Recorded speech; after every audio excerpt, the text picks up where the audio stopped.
Bonsoir.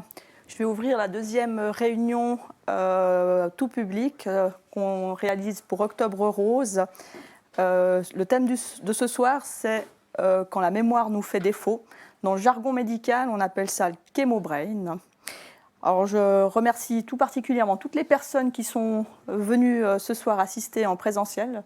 Ça nous fait tout chaud de voir des gens et plus d'être derrière une vidéo. Donc, merci beaucoup. Je remercie aussi tous ceux qui ont pu se connecter à la conférence ce soir pour écouter cette thématique qui nous tient extrêmement à cœur. Moi, je suis la doctoresse Châtelain, je suis oncologue à l'hôpital de Nyon. Je travaille avec la doctoresse Diane Hébert et Anne-Claude Georges. À mes côtés ce soir, j'ai le docteur Alexandre Bodmer. C'est le grand chef du Centre du Sein de l'hôpital cantonal de Genève, dont on est partenaire. À côté, je vais certainement mal prononcer son nom, c'est le docteur Mohamed Eshmaoué, je l'ai mal prononcé. Il est neurologue à l'hôpital cantonal de Genève et spécialisé dans la mémoire. Je vais remercier aussi tout particulièrement deux personnes qui vont venir témoigner de cette thématique de ce soir. Madame, je vais commencer avec Madame Maëlle Louvet. Bonsoir.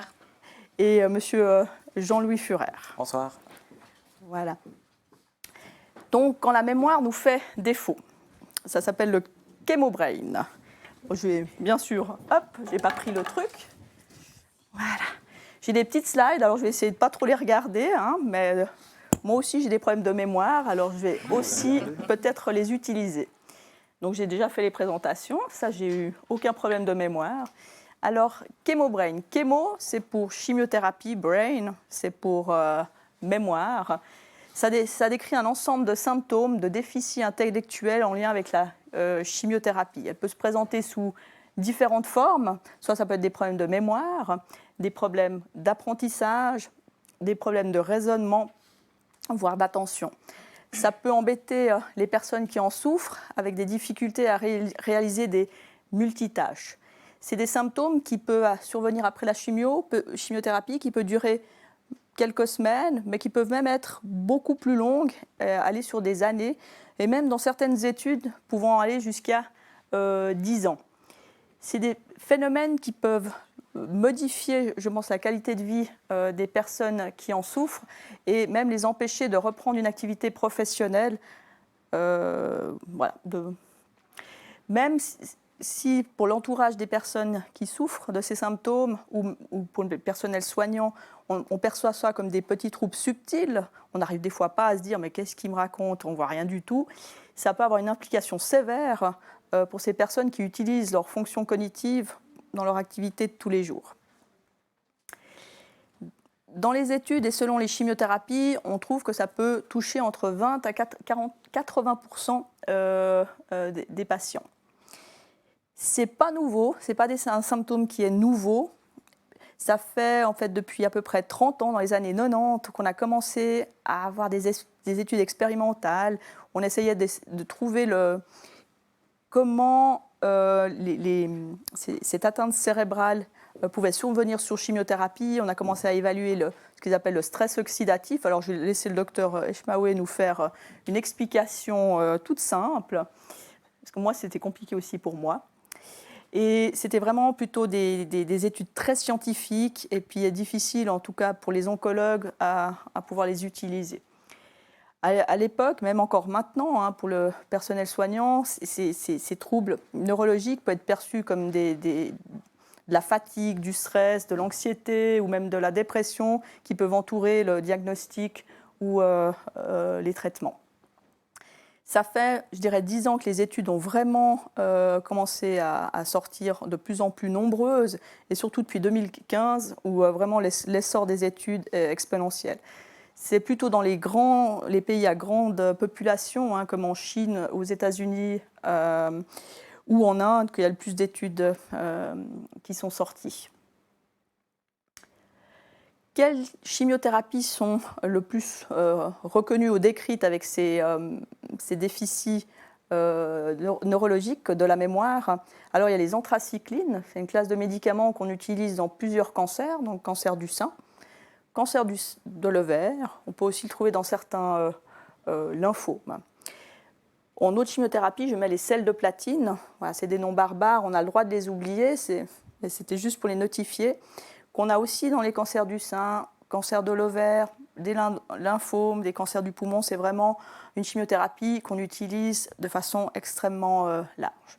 La cyclophosphamide, on l'utilise aussi dans le contexte de cancer du sein.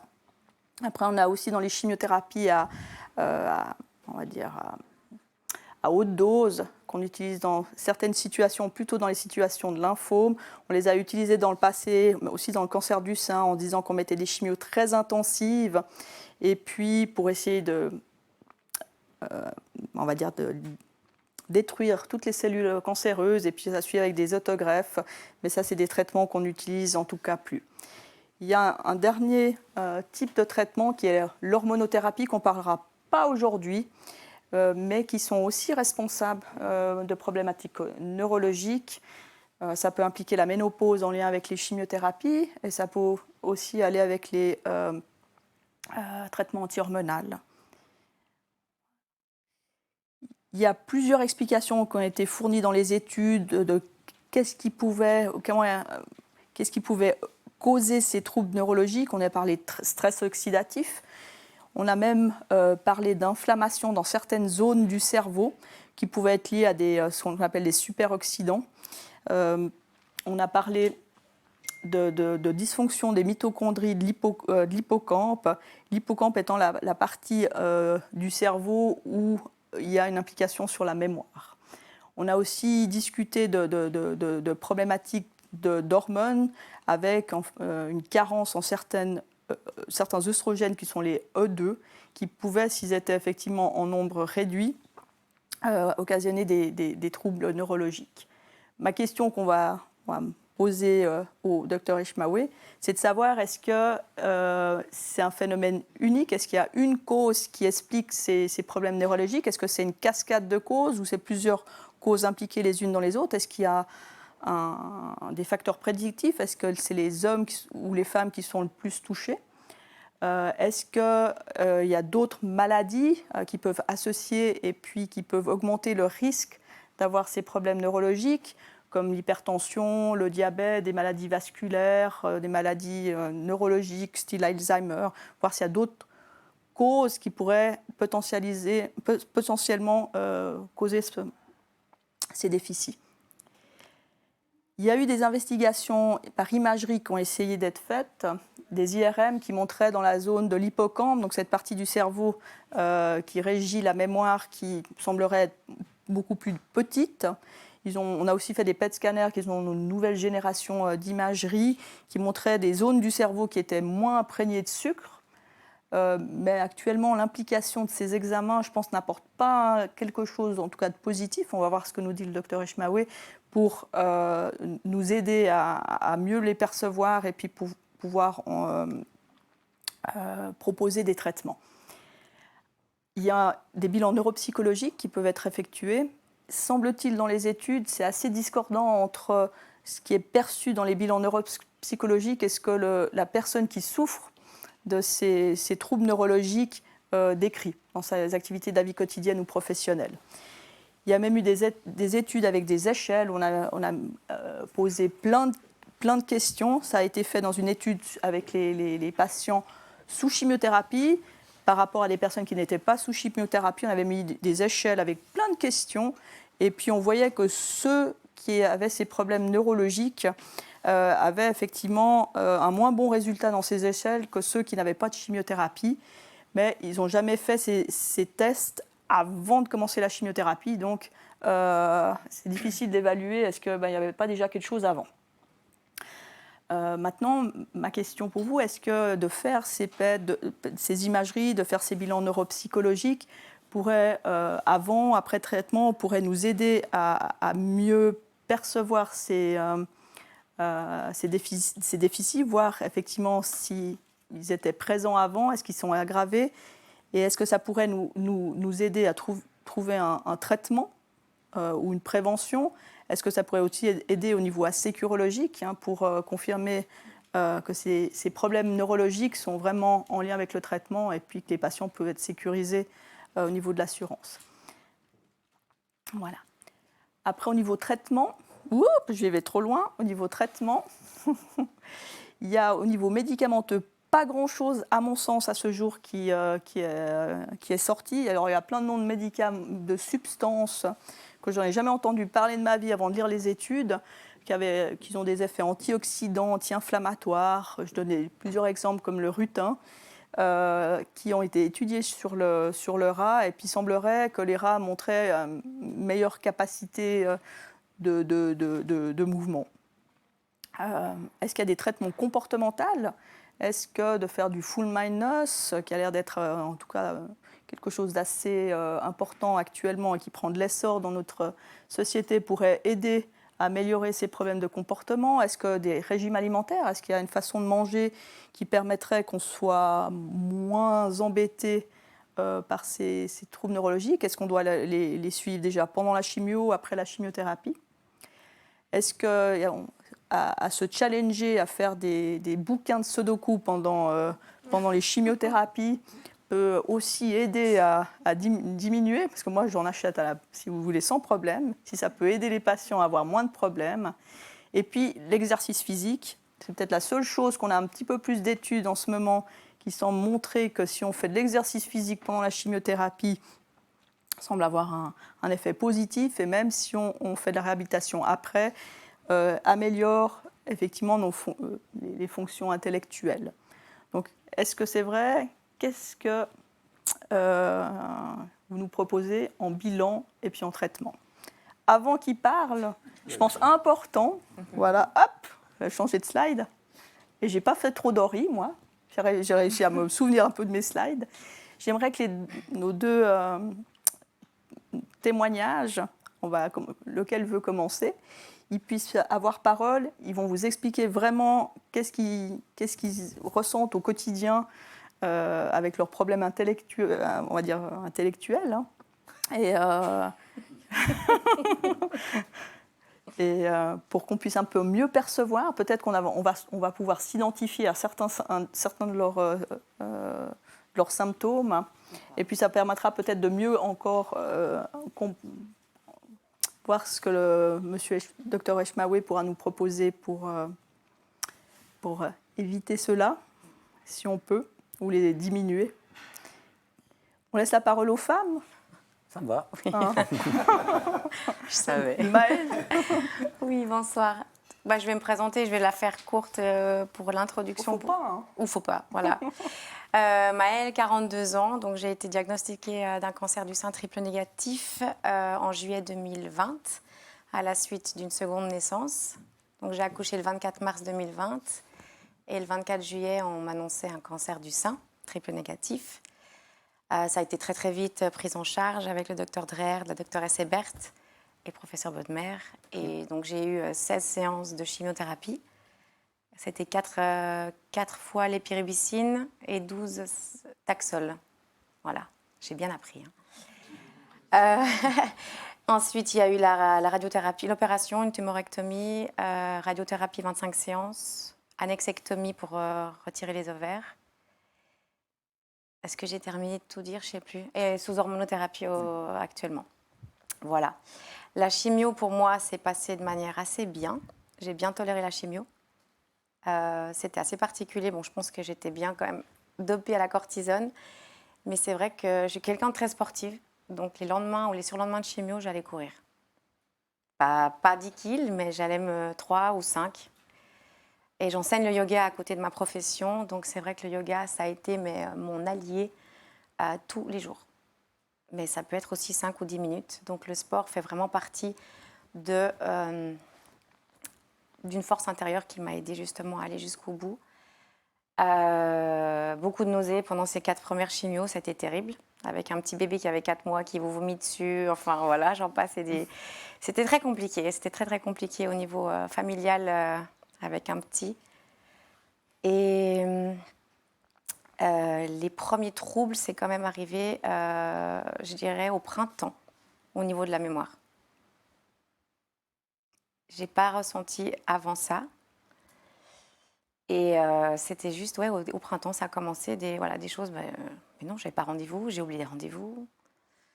Enfin, je vais y aller crescendo, mais les oublis de rendez-vous, j'ai failli mettre le feu 2 fois à la maison, et encore une 3e fois la semaine dernière.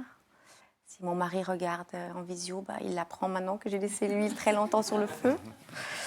Partir à Genève ce matin avec la poubelle dans le coffre de la voiture. Ne pas s'entendre, ne pas se mettre d'accord de savoir qui va chercher le petit à la crèche, le petit reste à la crèche. Des petites choses qui, pour finir, vous fatiguent énormément au quotidien. C'est compliqué. C'est compliqué. Et alors la nuit, on n'en parle pas, parce que moi, j'ai beaucoup de problèmes maintenant qui sont en train de sortir au niveau... je pense que c'est une neuropathie. J'ai dans les mains et dans les pieds. Donc ça me restreint beaucoup mon sport et ça me frustre énormément. Et donc j'ai des douleurs nocturnes aussi. Et je ne dors pas.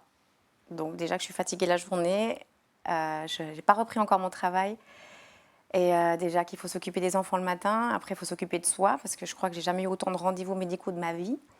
Je pense qu'en chimio, on était encore peinard, c'était tranquille, mais là, j'ai la réflexologue, le psychologue, le psychiatre, le masseur, je ne sais plus. Oui, l'oncologue, le gynécologue. Je crois que j'ai fait tous les neurologues, j'ai fait tous les hogs. Donc il y a beaucoup, puis après il faut récupérer les enfants, puis il y a une deuxième vie qui commence avec les enfants. Donc je ne récupère pas. Et j'arrive pas à l'exprimer, donc j'arrive pas à pleurer, j'arrive pas à me dire je vais faire une sieste, parce que j'ai manque de temps, je le trouve pas. Ou si le peu de temps que j'ai, je vais peut-être marcher, ou alors je fais une demi-heure de yoga. Mais des fois, ouais, j'éteins mon téléphone maintenant pendant plusieurs heures dans la journée, parce que au secours, j'en peux plus. Et après, j'appréhende d'allumer, parce que je vais me dire qu'est-ce que j'ai oublié comme rendez-vous, qui j'ai oublié.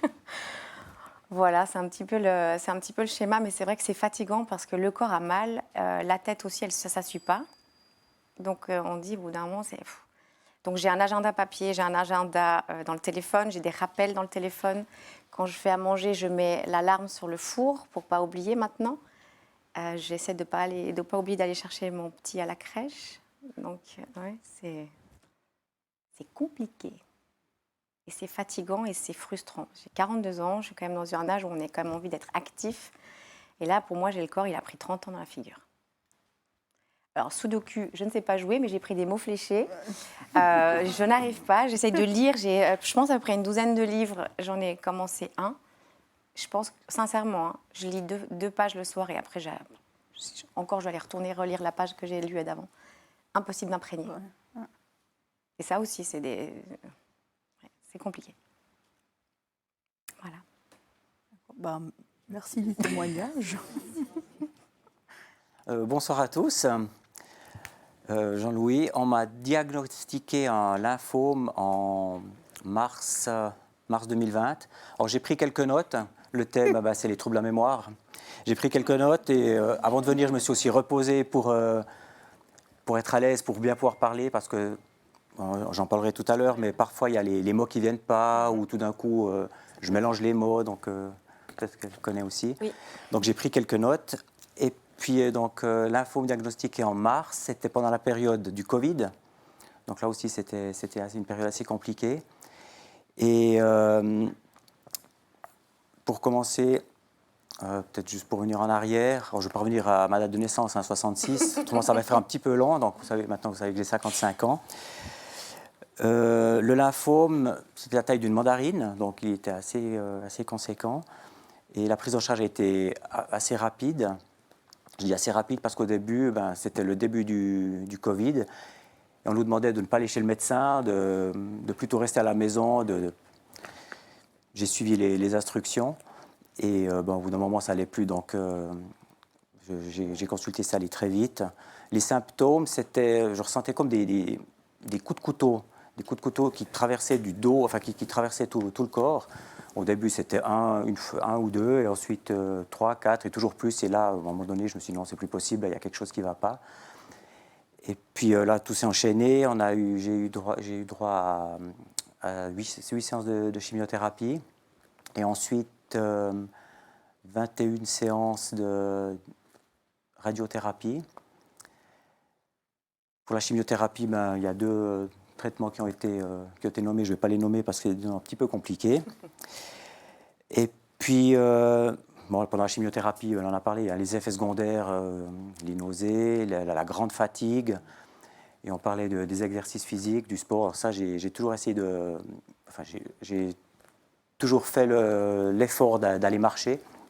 Je me souviens, après la première séance de chimiothérapie, donc je rentrais à 8 h du matin et je ressortais à 15 h. Et j'étais complètement claqué, quoi. J'étais fatigué, épuisé. J'avais l'impression d'avoir 3 pour 1000 dans le sang, même si ça n'a jamais été le cas.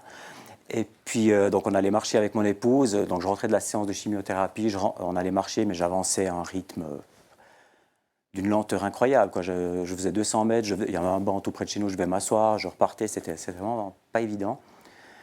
J'ai perdu du poids, perdu les cheveux, les sourcils.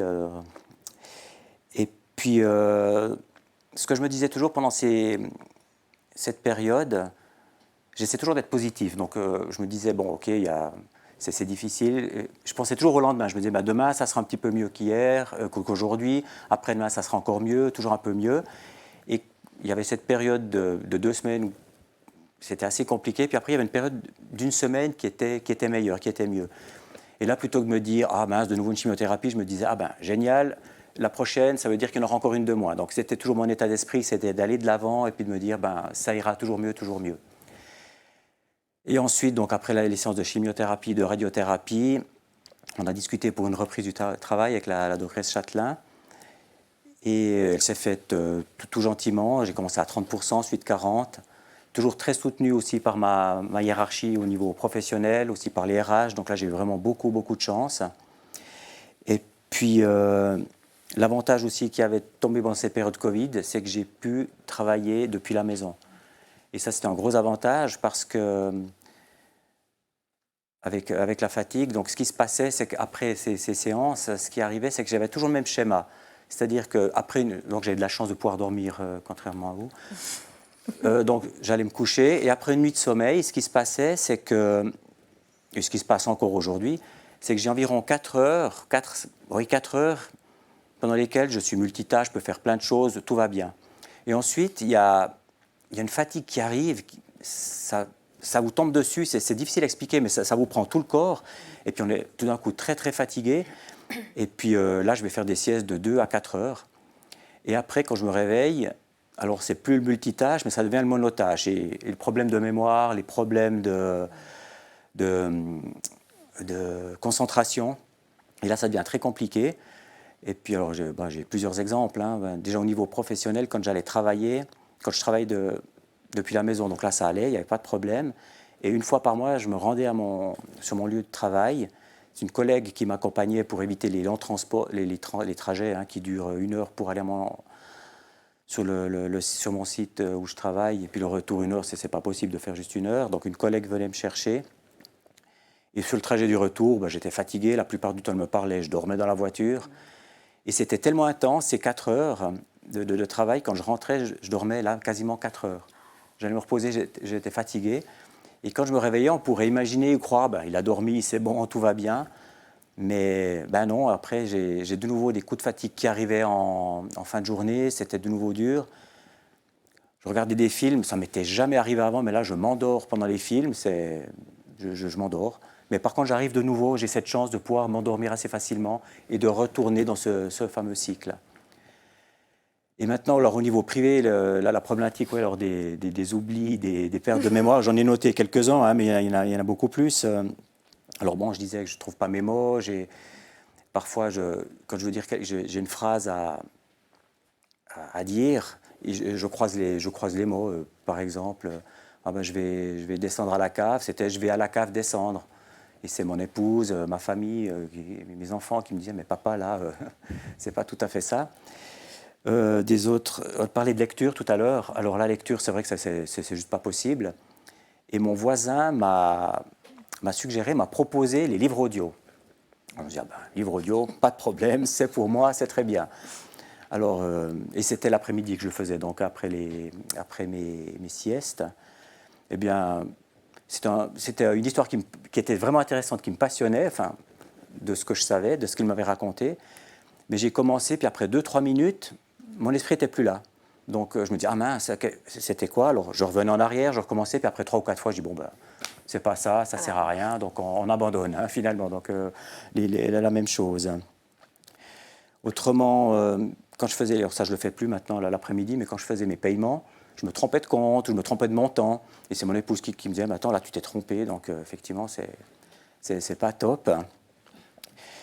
Qu'est-ce que j'ai fait? Ah oui, j'étais une fois à la cuisine, j'allais pour préparer à manger, et tout d'un coup je me suis retrouvé à me demander, je ne sais pas si ça vous arrive aussi, mais tiens, qu'est-ce que je fais là? Ah oui, je dois faire à manger. Ah, ça, oui. Ça arrive aussi, ça? Oui. Oui. Et c'est terrible parce que l'espace d'un instant, on se dit, mais tiens, mais qu'est-ce qui se passe? Ah oui, je dois faire à manger. J'avais décidé de faire une salade de maïs. J'ouvre la boîte, c'était une sauce tomate. Donc, c'était pas top pour ma salade de maïs, hein, c'était pas extraordinaire. Ah, mais c'est fatigant. Ah non, mais c'est terrible. Ou bien une fois, en débarrasse, je prends un verre. Alors, demandez-moi pas pourquoi j'ai uniquement pris un verre, j'aurais pu prendre plus. Hein. Le minimum syndical, ça aurait été de prendre au moins une assiette, des services. J'ai pris un verre. Je fais 3-4 pas, le verre était vide. Et je l'ai lâché, il est tombé, il s'est cassé. Je ne sais pas pourquoi, il n'y a plus de force. Déjà eu aussi, oui. Donc c'est aussi, ça fait bizarre. Et puis on se dit, mais tiens, qu'est-ce qui se passe? D'autres exemples, j'ai décidé, alors toujours l'après-midi, hein, après mes siestes, pas le matin quand tout va bien, je vais à la boucherie pour faire des achats, pas très loin de chez moi, 10 minutes à pied, un petit peu moins. Je vais pour acheter 4 choses, 4. Je rentre à la maison, j'en avais acheté qu'une. J'avais oublié les 3 autres. C'est ma vie tous les jours, c'est ça. Ou bien une autre fois, je vais à la poste, j'arrive dans la poste, ah mince, j'ai oublié le masque. C'est pas plus loin, c'est 12 minutes, pas beaucoup plus loin. Je retourne à la maison, je prends mon masque, je suis tout fier, c'est tout bon. J'arrive dans la poste, ah, j'ai oublié l'enveloppe et la lettre, voilà, exactement. Donc je retourne, mais ça me fait marcher, ça fait de l'exercice, c'est ce qu'on disait. Donc il faut voir le positif. Autrement, ce que j'ai fait aussi, ça c'était plus embêtant, on était parti faire quelques jours de vacances à la montagne. Et le but du voyage, c'était de monter à la Jungfrau. On a acheté les billets, on a passé 3 nuits dans l'Oberland bernois. Et un soir, je ne sais pas pourquoi, il y avait ces billets, on l'a su seulement 3 jours après, mais un des soirs, j'ai pris les billets pour monter à la Jungfrau, qui étaient posés sur la table de nuit, la commode. Je les ai jetés. Et puis le matin, quand on devait partir, c'est là qu'on s'est rendu compte qu'ils n'étaient plus là, que je les avais jetés. Donc du coup, on n'a pas pu monter à la Jungfrau.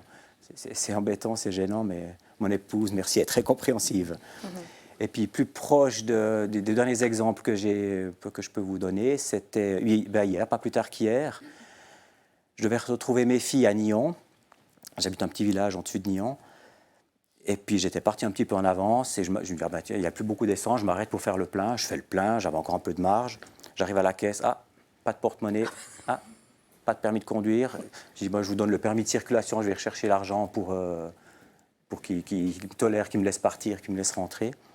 Quand j'en ai parlé à mon épouse, à mes filles le soir, ma fille me dit, mais tu avais ton téléphone, pourquoi tu n'as pas payé avec Twint? J'avais oublié, on parle des problèmes de mémoire, j'avais oublié que je pouvais payer avec Twint. Et puis encore peut-être un dernier exemple, ça c'était aujourd'hui. Je voulais faire un ristretto, hein. Je mets la petite tasse. Ce que je fais, j'appuie sur grand.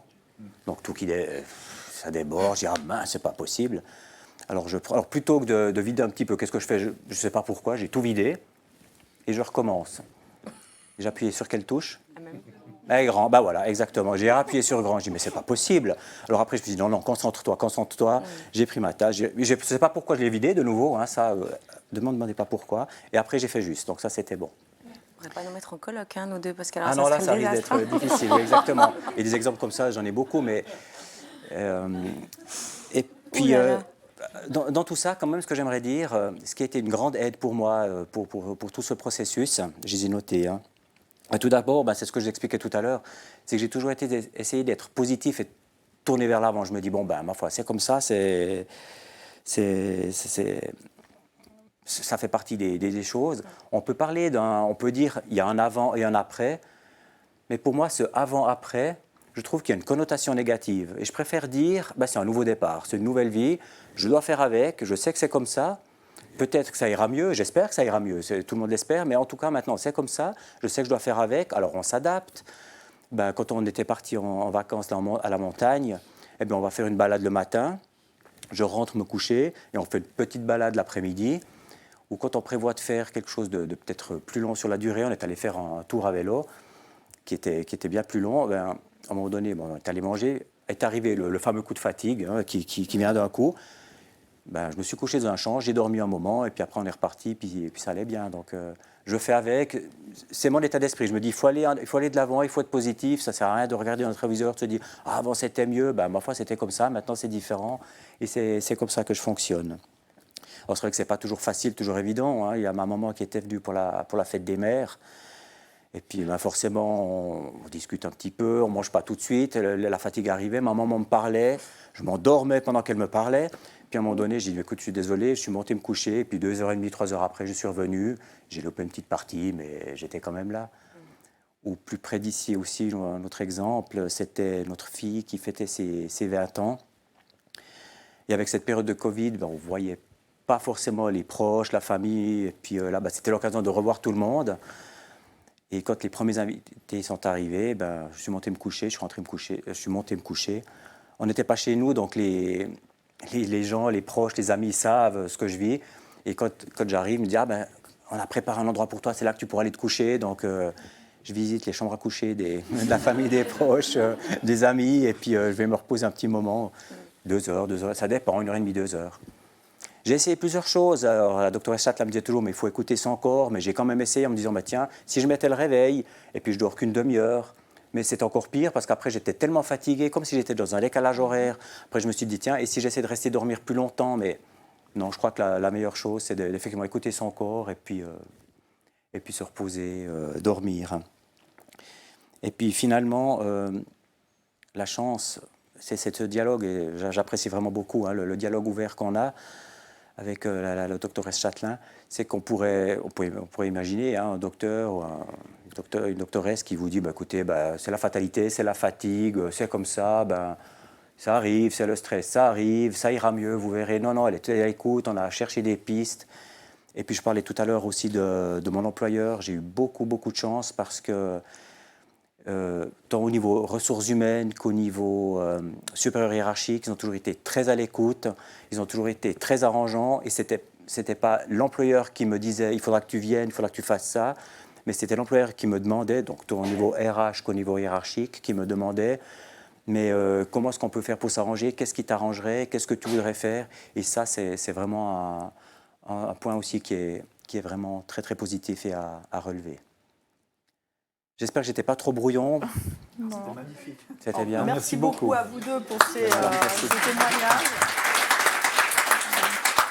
Avant qu'on vous pose des questions, on va laisser le docteur Eshmavé nous expliquer un petit peu l'ensemble de ce problème. Et puis après, on va revenir les questions pour vous et puis entendre les questions du public. Merci, docteur Eshmavé. Bon, au début, je voudrais juste vous remercier pour cette invitation.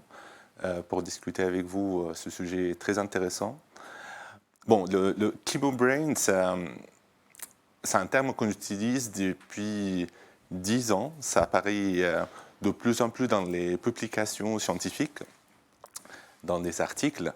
Il y a 30 ans en arrière, on n'en parle pas du tout. Vous savez pourquoi?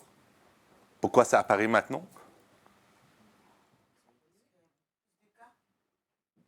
Il y avait toujours des cas. Il y a plus de survivants. Il y a un grand progrès dans le traitement de cancer, un grand progrès dans le côté pharmaceutique. Donc il y a plus de survivants. Ils attendent plus un retour à la vie normale et une très bonne qualité de vie. Donc on commence à parler de la mémoire. Il y a 30 ans en arrière, c'était juste survivre, c'est un grand succès. C'est bon. J'ai survécu le cancer qui est mortel. Pour moi, c'est bon. J'attends pas, en tant que patient, un retour à la vie normale d'avant.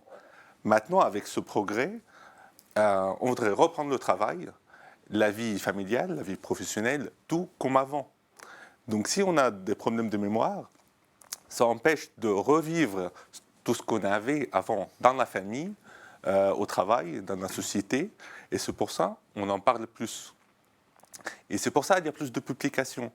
Et c'est pour ça qu'il y a ce terme assez moderne, le chemobrain. qui était utilisé sur Facebook, le média, par le survivant du cancer. Donc, ce n'est pas un terme médical. C'est un terme qui était utilisé au début aux États-Unis parmi les patients pour décrire ce problème de mémoire chez des patients qui ont survécu en cancer.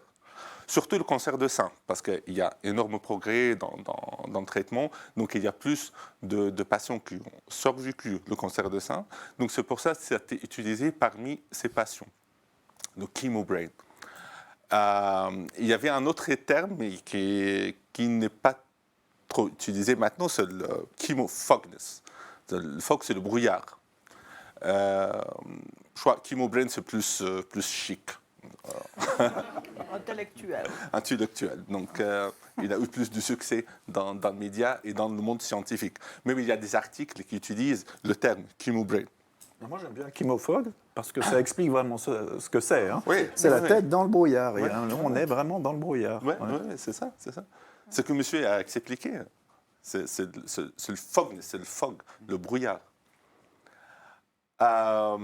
Pour parler de chemobrain et le trouble cognitif associé à un traitement de cancer, ou la chimiothérapie, il faut penser de l'étape avant.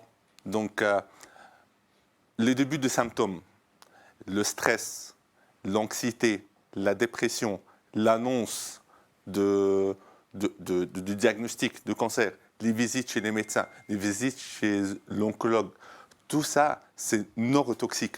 Le stress est neurotoxique. Il y a beaucoup d'articles médicaux qui parlent de stress chronique comme un élément très neurotoxique. Donc, ça peut induire des troubles cognitifs, le stress en soi. Si on ajoute la dépression, l'anxiété, on peut trouver un patient avant la chimiothérapie avec le même tableau. Donc, le mental fogness, donc le brouillard. Il y a des patients qui consultent même avant la chimiothérapie, avant la chirurgie, parce qu'ils constatent qu'ils ne sont pas dans l'état normal. Ils oublient tout, il y a des problèmes d'orientation, il y a des problèmes d'attention, concentration. Ils n'arrivent pas à suivre une série à la télé, un film à la télé. Tout ça, même avant la chirurgie, avant la chimio, avant la radio. Et on fait les tests au centre de la mémoire, même un simple test de dépistage, on voit qu'il y a un problème. Le médecin traitant, le médecin généraliste peut constater qu'il y a un problème de mémoire. Après vient le stade de traitement. La chirurgie, l'anesthésie, le stress avant, la période opératoire, post-opératoire. Est-ce que l'opérateur a bien reçu l'opération ou pas? Est-ce qu'il y a des complications? Le hospital stay, le temps à l'hôpital, les visites, le suivi chez les chirurgiens. Tout ça, ça épuise plus le cerveau. Après vient la chimiothérapie. Jusqu'à aujourd'hui, il n'y a pas un mécanisme clair. Comment le cerveau, c'est quoi le mécanisme actuel de chemobrain? Est-ce que c'est que une sorte de perturbation anatomique, c'est juste moléculaire? Parce que chez beaucoup de patients, on fait une IRM, donc l'imagerie cérébrale, même un PET scan, PET-FDG, donc c'est une imagerie plus avancée pour voir les métabolismes de glucose dans le cerveau, et on ne voit rien. Donc le cerveau, il est sain, il est bien. Il n'y a pas de région qui ne fonctionne pas, au niveau anatomique, le cerveau, il est bien. Mais le patient se plaint, il dit que ça ne va pas du tout. Moi, j'ai un problème, une mémoire défaillante, je ne me concentrais pas, tout ce que disaient monsieur et madame. Mais sur l'IRM, on ne voit rien. Le PET scan, il est normal, surtout chez les jeunes, parce que le cerveau fonctionne. Mais il y a les plaintes cognitives. Mais juste, est-ce que c'est une question simplement parce que l'imagerie n'arrive même pas à montrer ce qui se passe, parce que c'est peut-être en dessous de la sensibilité de l'imagerie, ou est-ce que véritablement le cerveau fonctionne vraiment bien Qu'est-ce qui fait que, effectivement, l'imagerie actuelle, même si on a des symptômes, ne montre rien? À mon avis, bon, on a fait quand même un grand progrès dans l'imagerie cérébrale, mais moi, personnellement, je prends en compte les symptômes. Donc, si le patient se plaint, ça veut dire qu'il y a quelque chose qui ne va pas. Peut-être qu'on n'arrive pas à détecter sur l'IRM, sur le PET. On appelle ça, il y a un nouveau terme dans le monde de cognition qui s'appelle le Subjective Cognitive Decline. Donc, le déclin cognitif subjectif. Donc, le patient, il arrive, il dit que ça ne va pas, ma mémoire ne va pas du tout bien, je n'arrive pas à me concentrer, j'ai fait des fautes au travail, je prends beaucoup plus de temps pour faire des tâches simples.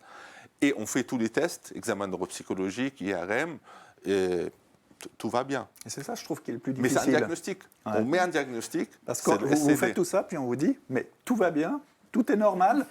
Puis à ce moment-là, on doit se dire, mais c'est moi alors, c'est moi qui ne vais pas.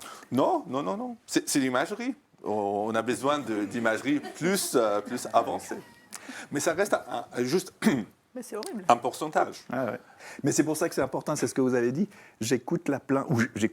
J'entends la plainte des patients. Et je pense que Et c'est puis elle est extrêmement réelle. important. Et puis Oui, la réalité. ouais. Et Et c'est elle est peut-être ce réelle et que, pas dans de ces la dernières banaliser. années, on n'avait pas fait. Oui. On n'a Tout à pas fait. écouté. Ou parce qu'on n'avait pas d'explication, on écoutait vaguement, puis on mettait un petit peu de côté, puis on avait parlé d'autre chose. Parce que déjà, comme médecin, on est toujours très mal à l'aise quand on n'arrive pas à expliquer les choses.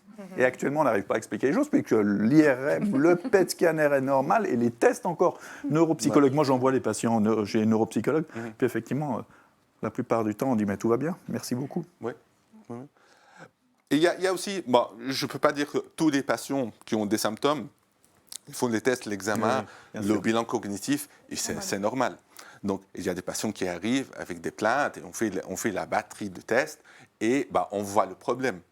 On fait une IRM, mais ça arrive surtout chez des patients plus âgés, parce que le cerveau il est plus fragile. Et il y a plus de facteurs de risque cardiovasculaires, il y a plus de maladies chroniques, et il y a l'âge aussi. Même chez les jeunes. Quand on fait les tests, et on voit qu'il y a, par exemple, des régions dans le cerveau qui ne prennent pas le glucose comme il faut, de façon harmonieuse, ça veut dire que le cerveau a été affecté par la chimiothérapie ou par la dépression et l'anxiété. Parce que on a fait plusieurs études sur les patients déprimés, sans cancer, sans chimiothérapie. On a trouvé que la dépression affecte le cerveau. Et quand on fait le PET-FDG, donc l'imagerie à la glucose, on voit des régions qui prennent moins le glucose que dans le contrôle, les patients, la population contrôle. Donc ça veut dire que même la dépression, l'anxiété peuvent affecter le fonctionnement du cerveau. Le problème, c'est que sur l'IRM, parce que nous, on ne demande pas le PET-FDG à tout le monde parce que ça coûte cher. Et le problème, c'est que l'assurance refuse la plupart du temps de le payer. C'est un examen quand même qui coûte autour de 3 000 francs. Dans le protocole au centre de la mémoire, on fait quasiment pour tous les patients une IRM. Pour voir qu'il y a quelque chose qui ne va pas sur l'IRM, il faut un niveau d'atrophie détectable. Et la plupart des cas, dans la plupart des cas, on ne voit pas ça. On ne voit pas au niveau anatomique, il y a quelque chose qui ne va pas. Une atrophie de l'hippocampe. L'hippocampe, c'est un endroit très profond dans le cerveau, responsable de la mémoire récente et la mémoire spatiale. Surtout la mémoire à court terme. On l'appelle des hippocampes parce que ça ressemble aux hippocampes. Si vous voyez des images, c'est comme des hippocampes. Voilà, c'est comme ça. Alors pourquoi faire une imagerie si de toute façon, c'est quelqu'un de jeune, on ne voit rien? C'est mettre une image pour leur dire qu'ils ont un super beau cerveau. Et puis ça nous frustre encore plus de savoir qu'il n'y a rien, entre guillemets. Oui. Ça nous inquiète encore plus, pour le coup. Est-ce que c'est parce que le cerveau il est en état de choc depuis l'annonce et du coup on est un peu stock comme ça, on est un peu figé? Ou il y a quelque chose qui se passe au niveau moléculaire. Ce n'est pas anatomique. Donc, parce que la chimiothérapie diminue la neurogénèse il affecte le ADN de neurones. Et tout ça, on ne le voit pas sur l'IRM. Pour voir quelque chose sur l'IRM, il faut quand même une masse, une atrophie détectable. Et c'est pour ça, jusqu'à maintenant, on n'a pas arrivé à dire que c'est quoi le mécanisme de Chimo-Brain, ou c'est multifactoriel. Moi, personnellement, je suis pour l'hypothèse que ça soit multifactoriel. L'aspect thymique, l'aspect psychique, l'aspect, bon, le mécanisme moléculaire, et voilà. Parce que la médecine adore le multifactoriel, hein, parce que oui, très oui. souvent, c'est vrai, il n'y a pas qu'une cause. Hein. Et puis, dans l'oncologie, c'est la même chose. Hein. On dit souvent c'est multifactoriel. Mais probablement, il y a un lien de... Concrètement, parce que je me mets à la place du patient, on se trouve dans cette situation où, effectivement, hein, on souffre. Hein, c'est une souffrance. Vous l'avez très bien décrit, véritablement. Et puis de se dire, mais... Est-ce que je vais récupérer? Est-ce que je vais rester tout le temps comme ça, même si on est très résilient, positif comme vous l'êtes? Je pense qu'à un moment donné, on doit se poser la question, mais est-ce que ma vie sera faite de ces manques de mémoire? Concrètement, pour l'oncologue ou les oncologues que nous sommes, hein, qu'est-ce que l'on doit faire? Est-ce qu'on doit référer de toute façon à une consultation spécialisée neurologique? Est-ce qu'on doit programmer une IRM mais qui ne sert à rien? Ou pas souvent. Qu'est-ce qu'on doit faire? Est-ce que des examens sanguins qu'on devrait faire? Qu'est-ce que concrètement l'oncologue devrait faire? Parce que c'est le premier qui constate ça. C'est souvent dans le dialogue hein, qu'on se rend compte effectivement. Et puis ce qu'il faut aussi dire, c'est qu'il faut le transmettre à son médecin et pas penser qu'on est unique. Ce soir, c'était aussi pour démontrer que finalement, hein, 30-40% des patients, même peut-être plus, qui ont ces traitements souffrent de ces troubles de mémoire. Donc vraiment communiquer au médecin. Et puis une fois que le médecin a ça, qu'est-ce qu'il fait lui? Ok, très très bonne question. La patate chaude. Bon, c'est sûr. Je vous donne un exemple. Je reçois au centre de la mémoire un patient avec un antécédent de cancer de sein. Il a pris le traitement, il se plaint de troubles de la mémoire. On ne peut pas faire tout d'un coup. On fait d'abord un test de dépistage. Le MMSI, le MoCA, c'est des tests simples, juste pour voir, ce n'est pas le MoCA café, c'est Montreal Cognitive Assessment. MOCA. Vous pouvez trouver les deux sur Internet. Là, non, là maintenant, il faut payer. Ça était gratuit il y a quelques années, mais là maintenant... On ne peut même pas le faire avant pour avoir une évaluation avant traitement, après traitement. Justement. On peut intégrer ce test de dépistage dans le protocole, la première visite d'un patient, ou je ne peux pas dire la première visite, même après le diagnostic, on fait un test. Le MoCA maintenant c'est plus à la mode parce que ça teste plus les fonctions exécutives et on voit après la chimiothérapie plus de problèmes au niveau exécutif que au niveau pratique, au niveau mémoire. Donc c'est mieux de se focaliser sur les fonctions exécutives. Donc on fait un test avant et un test après. Vous pouvez expliquer ce que c'est les fonctions exécutives, parce que je pense que... Oui, les fonctions exécutives, c'est tout ce que... Raisonnement de cette situation, la programmation, la planification. Par exemple, préparer une tasse de café. Ça c'est les fonctions exécutives.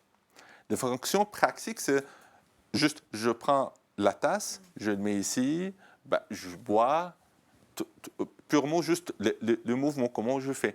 Mais les fonctions exécutives, est-ce que je mets la tasse avant ou je presse le bouton, ou je change le bon. Et qu'est-ce que je fais après? Est-ce que je mets le sucre, pas le sucre? Cuisiner. Et la planification d'un voyage, tout ça, des fonctions exécutives. Il y a aussi une partie de langage. L'incitation et tout ça, c'est des fonctions exécutives. Et on voit plus de problèmes au niveau exécutif après la chimiothérapie que plus que d'autres domaines, la mémoire, l'attention, la concentration, ça peut être touché, mais il y a plus de problèmes au niveau exécutif. Donc, on fait un MoCA avant, un MoCA après. Mais pas le MoCA. J'aime bien ce test. Et là, on a un comparatif. est-ce que le fonctionnement cognitif a baissé ou pas? On peut voir ça. Et selon le résultat, on peut adresser le patient au centre de la mémoire ou chez un neuropsychologue pour faire... Parce que l'examen neuropsychologique, quand même, c'est un examen qui prend du temps, entre 1 heure et 1 heure et demie. Les neuropsychologues, ils sont bien occupés, ils ont beaucoup de patients. Donc, on ne peut pas demander aux neuropsychologues de faire des examens pour tout le monde. Ça ne marche pas. Donc, c'est cas par cas. D'abord, on voit le patient. Si le test est normal, on peut dire qu'on peut voir l'évolution. Si ça s'améliore, tant mieux. Si ça reste en forme de plateau, OK, on observe, wait and see. Et après, si ça se dégrade, là, c'est alarmant. Donc, il faut faire un bilan cognitif complet. Donc, pour vous tous, il faut vous observer. Est-ce que j'ai un problème de mémoire, de concentration, d'attention maintenant? Est-ce qu'après 3 mois, 6 mois, c'est la même chose? Ça s'améliore un peu, c'est rassurant. Mais si ça se péjore, non, il faut tirer la sonnette d'alarme et faire un bilan cognitif, y compris imagerie, IRM, PET scan et tout ça. Et donc, si en tant que patient, effectivement, j'ai constaté ça, je m'observe, et comment est-ce que je peux améliorer les choses? On a parlé de Sudoku, moi je trouvais ça très bien, même si ce n'est pas un jeu qui me passionne beaucoup, mais est-ce que de stimuler, comme on dit, il faut reprendre un exercice physique, est-ce que de stimuler nos cellules nerveuses, est-ce que ça peut aider? Ça peut aider, effectivement. Bon, l'exercice physique, on a fait beaucoup d'études sur l'exercice physique, plus que sur l'exercice mental. Est-ce que l'exercice mental est étonnant, non? neuroproductif ou pas? Je peux dire oui, mais avec plus d'assurance au niveau exercice physique. Parce qu'il y a plusieurs études, même il y a, je crois, il y a 4 ou 5 ans, le Alzheimer Journal, il a donné son prix à une étude qui a été faite sur l'effet neuroprotecteur d'exercice physique. Donc, c'est confirmé. Mais je souligne que l'exercice physique, ça ne veut dire pas je marche 15 minutes 2 fois par semaine. Il faut au moins 30 minutes 6 fois par semaine, au plus. Ça tombe bien parce que c'est la même chose qu'il faut faire pour son corps, pour rééduquer son corps. C'est exactement ce que l'on propose. Ouais. 30 minutes, 45 minutes de marche, mais ce n'est pas la marche de shopping. C'est une vraie marche, 45 minutes, 6 fois par semaine, 7 sur 7, c'est mieux. C'est un neuroprotecteur et cardioprotecteur aussi, les deux. Qu'est-ce qu'on peut faire aussi? Il y a un grand chapitre, c'est le chapitre de coping, à vivre avec. Parce que ce n'est pas en claquant des doigts, je vais faire tout ça disparaître. Même si je visite les meilleurs spécialistes de troubles neurocognitifs au monde, ça va me faire améliorer les choses comme ça. Donc, je vais vivre avec certains temps. Et comment on fait? Utiliser un agenda, les post-it. Il ne faut pas oublier de lire l'agenda après, c'est ça qui est compliqué. Le smartphone. Faire des siestes, faire des pauses. Éviter les multitâches, parce que ça épuise le cerveau. Écouter le corps, c'est très très important. Il ne faut pas forcer, parce que ça va vous mettre en difficulté. Et ça va augmenter l'anxiété et la dépression. Et après, c'est un cercle vicieux. On peut devenir déprimé juste à cause de ça, parce qu'on n'est pas fonctionnel. Et parce qu'on met la barre très haut. Là, on a 2 patients qui sont absolument des patients modèles, parce que tout ce que vous avez dit, vous le faites. Oui. Donc bravo. Maintenant, vous êtes dans un parcours qui est 1 année après la fin des traitements. Et on le voit, et tu l'as présenté dans les données, c'est quelque chose qui est évolutif, mais dans le temps. Je ne sais pas si vous confirmez effectivement que l'amélioration est lente, progressive, mais sur 4, 5, 6, 10 ans. Mais il y a dans la plupart des cas, il y a une amélioration. Est-ce qu'un retour à la normale, un retour à l'état d'avant? Oui. C'est la plupart du temps, c'est réversible. Oui. La plupart du temps, c'est réversible. Mais pour le coping, c'est important. Oui, je veux bien coopérer avec, mais il faut que je sache quand même que ça va s'améliorer. Oui. Surtout, bon, l'âge quand même, c'est un facteur important. Est-ce que les troubles sont réversibles? La plupart du temps, oui, c'est réversible. Ça prend du temps. Est-ce que c'est quelques mois? Est-ce que c'est quelques années? Je ne peux pas vous donner une réponse claire. Et après, il y a une question aussi importante. Est-ce qu'il y a un traitement? Est-ce que je peux prendre des pastilles pour faire disparaître ça? Et il y a un traitement. Il y a des traitements.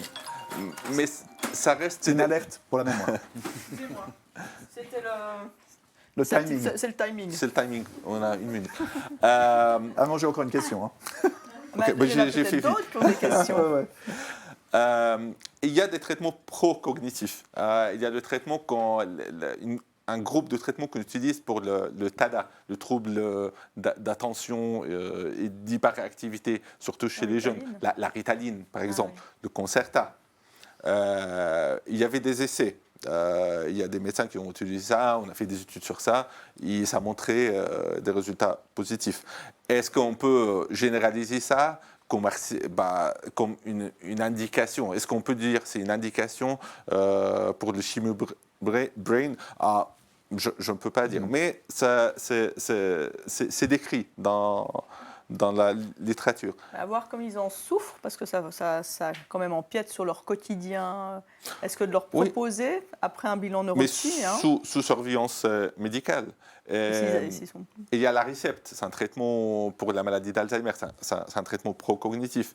Il y a la mémantine, on peut l'utiliser aussi. Et à noter que chaque traitement a ses effets secondaires, au niveau cardiaque, au niveau gastrique, et tout ça. Bon, Il y a des effets c'est ça qui secondaires. est difficile. Hein. Souvent, c'est que on a des conséquences d'un traitement et pour pallier ces conséquences du traitement, on propose un autre traitement. Et quelquefois, c'est difficile à accepter. Peut-être le sudoku. Je préfère le sudoku, le scrabble, oui. Sudoku. Alors, je vais couper un tout petit peu la parole, mais alors merci beaucoup. Hein, c'est en tout cas un sujet, un débat très intéressant. Je pense qu'on va donner un petit peu la parole au public. Il y a peut-être des questions dans le public parce que le temps avance. Et sur le net. Et sur le net aussi. On a répondu à toutes les questions. Moi j'aurais une question, hein, parce que le problème, un des problèmes, c'est ce que vous avez dit, vous avez des ressources humaines, c'est professionnel. Oui. Les ressources humaines, vous avez un employeur qui est absolument admirable, qui a compris, c'est pas toujours le cas. Pourquoi? Parce que, à vous voir, mais magnifique, vous allez en pleine santé, vous revenez au travail, et puis pourtant, vous êtes à 20, 30, 40% de vos capacités, rien que le fait du problème intellectuel, et cognitif, pas intellectuel. Et ce qui fait qu'on se trouve en difficulté au niveau professionnel. L'assurance invalidité, extrêmement difficile de le faire comprendre ce qu'est les troubles de concentration, les troubles mnésiques, la fatigabilité, c'est absolument pas pris en compte. Et je trouve qu'il y a quelque chose qui devrait changer parce que c'est conséquent. Maintenant qu'on a pris conscience, depuis les années 90, qu'il y a des toxicités neurologiques de nos chimiothérapies, actuellement, on ne le prend pas en compte pour les problèmes d'incapacité transitoire de travail et d'assurance invalidité. Et je pense que c'est quelque chose qu'il faudrait pouvoir faire remonter, parce que je ne sais pas comment vous l'avez vécu, vous, comment ça s'est... Vous avez repris votre travail? Non, je n'ai pas repris mon travail encore et je ne me sens absolument pas prête. Et pour l'instant, j'ai un agenda qui est tellement rempli avec tous les thérapeutes, tous les rendez-vous que j'ai pour les problèmes que j'ai aussi, et avec le petit qui prend beaucoup de place, qui a 15 mois, 18, docteur Dreher, je ne sais plus combien il a, mon fils. Mais non, c'est 18, parce qu'il est né le même jour que moi, avec quelques années moins pour moi. J'ai des bonnes relations avec mon employeur, mon chef prend de mes nouvelles. Je fais partie des ressources humaines, donc... Voilà. On va prendre ce flambeau en main et on va travailler là-dessus. Je ne suis pas un bon exemple, mais c'est vrai que la personne qui travaille avec moi, qui est une très bonne amie aussi, est très conciliante, mais on ne m'a pas encore posé la question « tu reviens quand ?» sachant que je termine quand même... Mais il y a un compte à rebours, il y a les 720 jours, et je trouve ça qui est extrêmement terrible. difficile. C'est terrible. Ouais. Alors je me posais la question, est-ce que justement d'avoir une évaluation neuropsychologique, le problème c'est qu'on n'a pas beaucoup de choses à mettre en évidence, ce que vous avez expliqué. Qu'est-ce qu'on peut faire de mieux pour soutenir un dossier assurance invalidité quand on a des troubles mnésiques? Très très bonne question. L'AI prend en charge des patients qui ont un problème très clair. Parce qu'au centre de la mémoire, par exemple, on reçoit 10 patients. 6 patients, ils ont un diagnostic de SCD, donc Subjective Cognitive Decline. Ça, c'est exclu. Parce que oui, le patient souffre, mais il n'y a rien sur le bilan. Le bilan, il est normal. L'étape après, c'est le MCI, c'est le Mild Cognitive Impairment, le trouble cognitif léger. Ça aussi, on oublie parce que le terme léger, devant l'AI, non, le patient peut reprendre le travail ou trouver un autre travail. Donc, les cas, moi, je trouve que les cas qui sont pris en charge par l'AI, c'est Alzheimer, démence frontotemporale, des choses comme ça. Mais bon, c'est des cas, bon, la plupart, 95%, 99% des cas sont après l'âge de 65 ans. Donc l'AI n'entre pas en matière. Ouais, sauf la démence frontotemporale, ça commence tôt. Mais malheureusement, l'AI doit avoir dans le dossier une IRM avec des vraies lésions, un bilan neurocognitif positif. Mais SCD, MCI, et c'est très très souvent le cas de survivants de cancer, c'est difficile à faire le dossier passer. Je ne sais pas, dans le public, si quelqu'un a eu des difficultés de faire reconnaître ces problèmes nésiques au travail, en tout cas, je trouve que c'est une souffrance supplémentaire que l'on inflige aux patients et de nouveau l'impression de ne pas être entendu, pas être compris. Je ne sais pas si vous voulez témoigner, madame ? Avec un petit micro que Anne-Claude va vous donner rapidement. Mais on n'arrive pas à tourner les caméras, donc vous ne serez pas filmé. Enfin, je ne crois pas, en tout cas. Ah, vous tournez ? Ah, si. Bravo. Ouh là là. Quelle technique. Bonjour. Bonjour, bonsoir. Je suis à 18 mois de chimiothérapie avec des neuropathies assez importantes qui m'ont fait perdre la moitié de mon emploi. Par contre, j'ai aussi eu des troubles de mémoire. Je me retrouve vraiment dans ce qu'ils ont raconté. J'ajouterai rien de plus parce qu'il y a tout, les casseroles qui brûlent, on ne sait plus où on va avec la voiture. Vraiment un danger. Bon, là-dessus, j'ai fait d'énormes efforts de concentration. J'ai fait des entraînements de mémoire à retenir des poèmes, des phrases, des mails professionnels pour pouvoir retourner au travail en me disant ils ont changé ça de place, ils ont acheté un nouveau matériel. Ça, je vais vraiment l'enregistrer pour pouvoir en parler avec mes collègues quand je vais revenir. C'était toujours quand je vais revenir. Et j'ai dû me rendre compte que y a des choses que je ne peux pas revenir, ça c'est sûr. J'ai des troubles de la mémoire, mais j'essaye que ça ne se voit pas. Je prends beaucoup de post-it. Après, je ne sais plus où je les ai collés. Mais je note tout, j'ai peur d'oublier. Et vraiment, cette pression au niveau professionnel de vouloir vite retrouver une activité pour être de nouveau normale.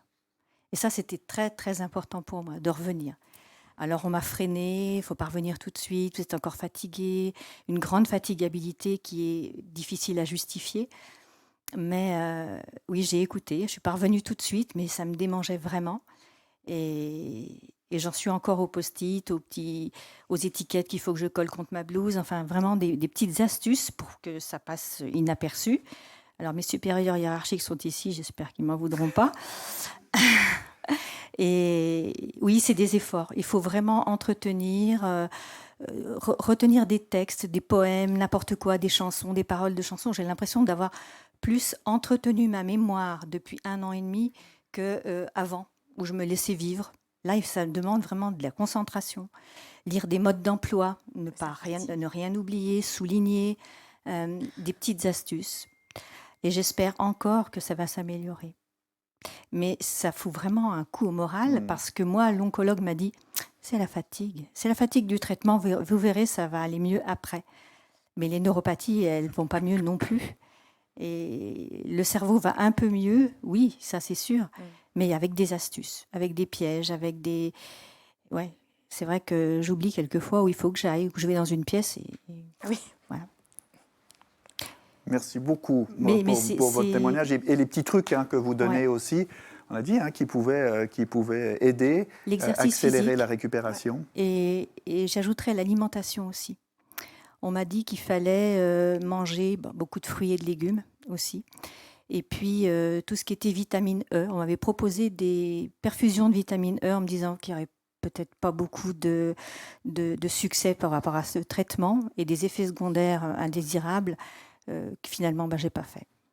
Ça, c'est plus pour traiter ce stress oxydatif hein, qui est infligé aux cellules. C'est un point très important. On n'a pas eu le temps pour en discuter. L'alimentation, le régime méditerranéen, Ça beaucoup guérit pas, d'antioxydants. mais ça peut aider. Alors, tout ce qui peut nous aider, il faut prendre. Ouais. Voilà, merci. Les fruits Merci rouges, beaucoup. les fraises, une myrtille. Ok. Beaucoup de poissons, huile d'olive, vitamine E, parce que c'est un antioxydant. Mhm. Ouais. Est-ce qu'il y a d'autres questions? Une question sur Internet de Nadia.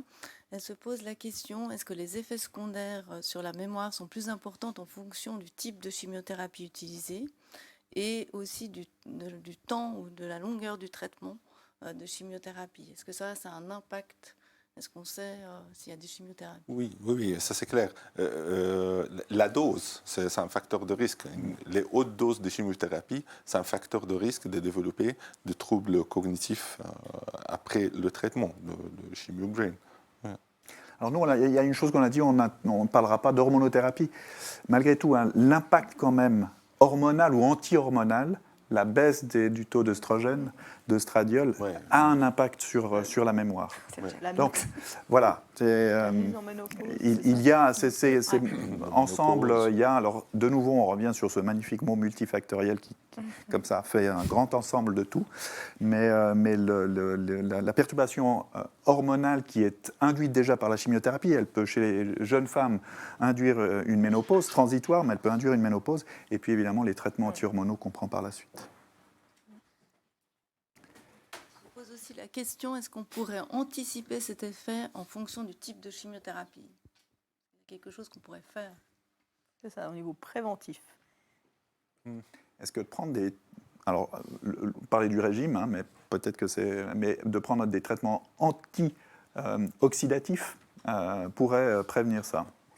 Ça peut protéger, contrôler aussi les facteurs de risque cardiovasculaires, baisser le poids aussi, parce que l'obésité aussi c'est un facteur de risque. Traiter l'apnée de sommeil, c'est aussi une maladie qu'on ne se rend pas compte, parce que la personne qui dort, il n'en souffre pas, c'est son voisin qui en souffre. Donc si votre voisin de lit il commence à dire « Ah, vous ronflez, vous faites des apnées et tout ça », il faut consulter, parce que l'apnée de sommeil a un impact majeur sur les facultés cognitives. Donc tout ça, ça protège, parce que ça rend le cerveau plus sain. Donc après la chimiothérapie, avec l'effet de chimiothérapie, sur un cerveau sain, le dégât, c'est beaucoup moins qu'un cerveau déjà épuisé. Est-ce qu'on pourrait... Parce que le problème du cancer, on diagnostique un cancer, on ne va pas l'anticiper. Il arrive, c'est un moment, et puis la décision d'un traitement et d'une chimiothérapie, on ne va pas pouvoir non plus retarder le début du traitement pour pouvoir prendre un traitement préventif de ce type-là. Finalement, c'est peut-être une question d'hygiène de vie générale, hein, et c'est plus de se dire, voilà, contrôlons peut-être notre alimentation, faisons de l'exercice physique régulier, stimulons notre cerveau régulièrement, peut-être de façon préventive, pour le jour où, malheureusement, on se trouve dans cette situation, on est peut-être un peu plus près. Oui. Et tout ça, ça diminue le risque de cancer. Absolument. Un style de vie sain, sans tabac, consommation d'alcool modéré, et le sport, l'exercice mental. On va encore faire la fête, hein, quand même. Et puis, voilà. Une question de Florence qui demande si on observe une différence entre les hommes et les femmes ou selon l'âge. L'âge, oui, l'incidence augmente avec l'âge. Homme-femme, j'ai pas des statistiques, j'ai pas une base solide. Nos magnifiques témoins, c'est la parité. Ouais, ça représente la population. Mais ce qu'on a remarqué, je pense que justement, c'est aussi souvent dans des cancers dits hormonosensibles. Hein, aussi, on le retrouve dans des cancers de la prostate ou chez l'homme. Donc, les hommes ne sont pas plus protégés, je ne pense pas. Encore des questions, Anne-Claude? Non? Alors, le temps file, hein, on a déjà passé l'heure. En tout cas, le sujet a l'air passionnant. Et puis, je vois qu'on pourrait continuer d'en parler, hein, entre les Mais anecdotes. on continuera d'en parler, parce Oui. qu'on n'a pas encore toutes les réponses, puis on n'a pas encore toutes les solutions. Donc probablement c'est un sujet qu'on reprendra, peut-être pas l'année prochaine, mais dans 2 ans, selon l'évolution de la science, et puis clairement travailler peut-être sur des imageries un peu plus fonctionnelles, hein, c'est-à-dire de voir vraiment la fonctionnalité du cerveau. Et puis, moi, je reste sur travailler aussi par rapport au problème du retour au travail, encadrer, entourer et faire comprendre justement aussi à l'assurance invalidité que ça peut retarder une reprise de travail et de le prendre en compte. Le problème, c'est qu'il faut pouvoir le mesurer et le quantifier.